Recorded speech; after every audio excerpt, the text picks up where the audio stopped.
పడుకొని తినడాలు అట్లా చేయకండి. తాగడాలు పడుకొని అట్లా చేయకండి. చాలా ప్రాబ్లమ్స్ వస్తాయి. అయ్యో మా అమ్మ కూడా చూడు ఎట్లా చేస్తారు. ఇప్పుడు లేచిందిలే పైకి. అమ్మ నేను ఇద్దరం మిక్చర్ తింటున్నాం. తింటూ తింటూ సడన్గా నేను ఇట్లా వాలితే ఇంత చిన్న పీస్ నా గొంతులో ఇరుక్కునింది.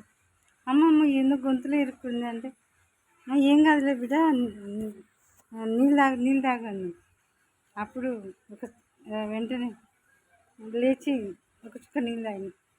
అప్పుడు లోపల అది కరిగి లోపలికి వెళ్ళిపోయింది. అది ఏం తిన్నాను అనుకున్నారు? ఏదో ఇది తిన్నాను.